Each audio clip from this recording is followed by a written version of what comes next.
আমার আজকে হালিশহরের ক্লায়েন্ট, ওর আজকে পার্টি মেকআপ। তো ও আমাকে বুকিং করেছে ফেসবুকের আমার পেজ থেকে দেখেই। তো তুমি একটু কেমন লুক চাইছো আজকে একটুখানি বলে দাও। আমি দিদিকে খুব দেখে শুনেই বুক করেছি, কারণ দিদির হাতের কাজ খুব সুন্দর ফেসবুকে যতটা আমি দেখেছি। তো আমি চেয়েছি দিদি একটা সিম্পল লুক দিক আমাকে, মানে একটা রিসেপশনের লুক যেরকম হয়, রিসেপশন পার্টির লুক, সেই মতো কার্লি হেয়ারের সিম্পল লুক একটা। Thank you. তো আমরা সকলে একটু ওয়েট করি, দেখে নিই ওর ফাইনাল লুকটা কেমন হচ্ছে। তোমরা একটু ওয়েট করো ওর ফাইনাল লুকটা দেখার জন্য। এই যে তোমরা যে ওয়েট করছিলে, আমার আজকের ক্লায়েন্ট ওর সম্পূর্ণ লুকটা রেডি হয়ে গেছে।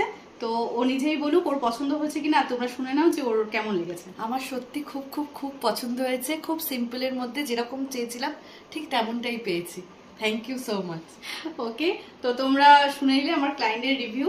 আর কি করে আমি এই সাজটা কমপ্লিট করলাম, কিছু কিছু টিপস নিয়ে আমি ভিডিওটা রেডি করছি, তোমাদের জন্য পোস্ট করব। অবশ্যই কমেন্টে জানবে তোমাদের কেমন লেগেছে।